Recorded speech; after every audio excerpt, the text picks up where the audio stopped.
What's going on? You're in the emergency department. I'm your doctor, Dr. Harrington. Your friend Marissa called 911 last night. She was really worried about you. It seemed like you overdosed. They had to give you naloxone to resuscitate you. Can I have my phone? I gotta call her to come get me. Yeah, we have your phone, but we'll get it in a minute, okay? I want to also let you know that we did call your parents and that they're on their way in. My parents? No, yeah. They can't come here. They have no clue. No clue about what? That I was at the party. They're gonna be really mad. They think I just drink. They're gonna kill me when they find out I passed out. You don't have to tell them everything, do you? Well, let's talk about that in a little bit, okay? Your test that we did came back and it looks like your urine was positive for alcohol and opioids. Can you tell me a little bit more about what you took last night? Just perks.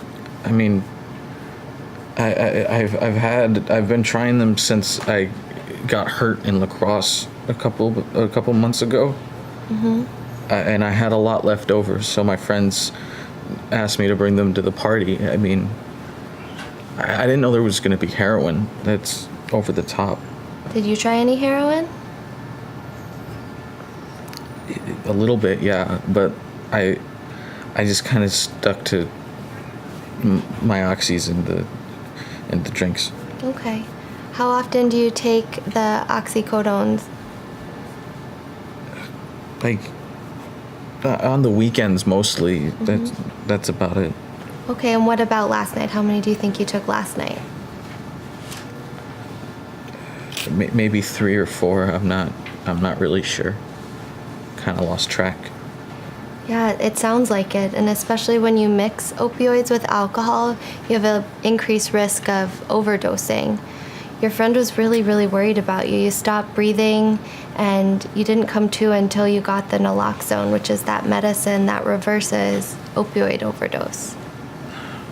Okay, well, I'm not like an addict or anything. This is just like a one-time thing.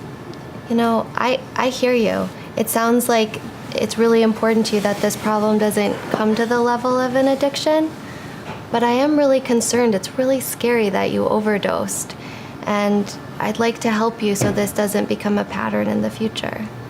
Well, then we can tell my parents that it was just like a one-time thing, right? Okay, well, you started to use the oxycodone, it sounds like, after your lacrosse injury this past year, and it sounds like you use it pretty often on the weekends. So if it's okay with you, I'd like to ask you some questions about how the oxycodone might be affecting other areas of your life. Is that okay? I guess, yeah. Okay. These questions are pretty structured and sometimes seem repetitive, but it's important we get through all of them, all right? Sure. Okay. In the past 12 months, have you often found that when you started using, you ended up taking more than you intended? Yeah, like tonight. Okay. Jeez. Have you wanted to stop or cut down using or control your use? Well, like right now, yeah.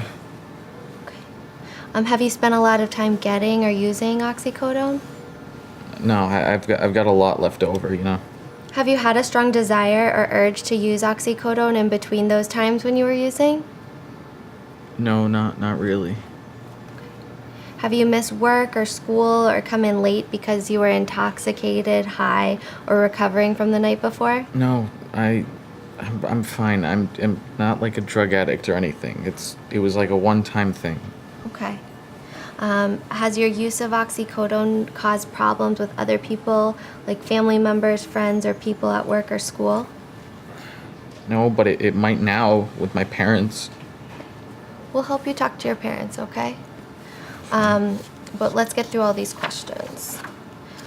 Have you had to give up or spend less time working, enjoying hobbies, or being with others because of your drug use? No, I'm usually like a really responsible person. It's I don't know.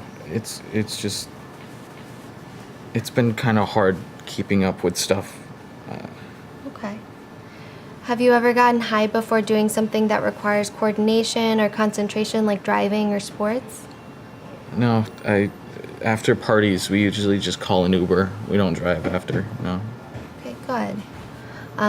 Has the oxycodone caused you problems like making you depressed or anxious or agitated or irritable? No, in the mornings it's like hard to get up, but Okay. I usually just take it when I can sleep in the next day, you know? Okay.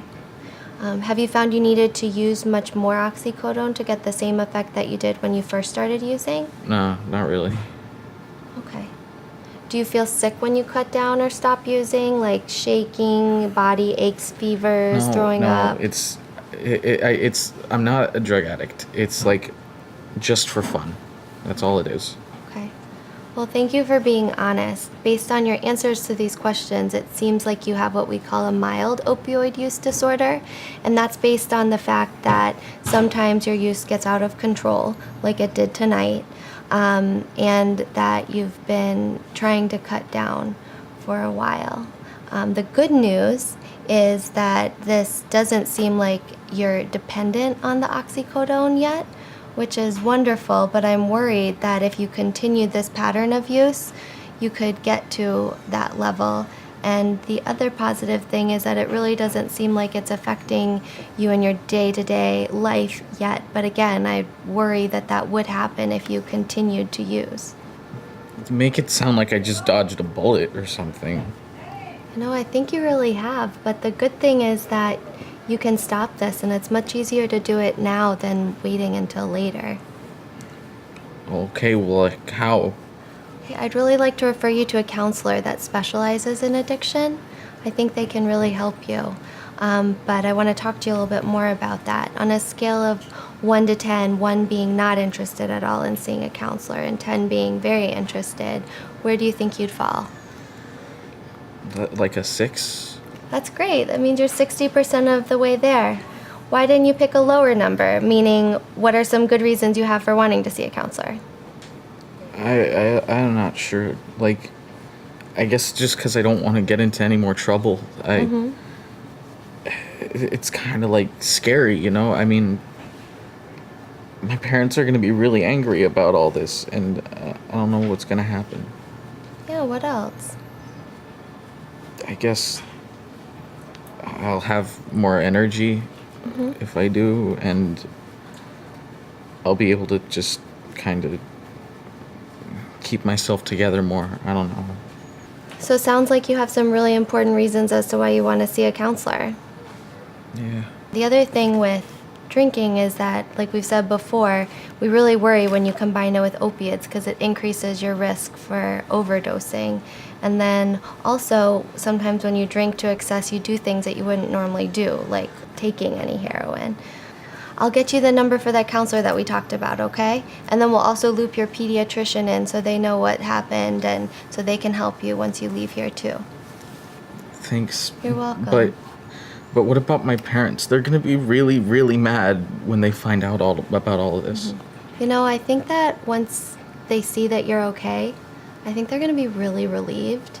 And I bet that if you're honest with them and you talk to them about your goals, seeing a counselor, I bet they'll cut you some slack. But it'll be really important to remember that you got to follow through with those goals. You know, see your counselor, stop using the pills, and, you know, decreasing your drinking. Yeah, you're right. All right. And I guess I'm just like, I'm mad at myself for disappointing them, you know? No, it's okay, and I know it's tough, but I'd be happy to stay in here and help you talk with them when they get here. Thank you. You're welcome.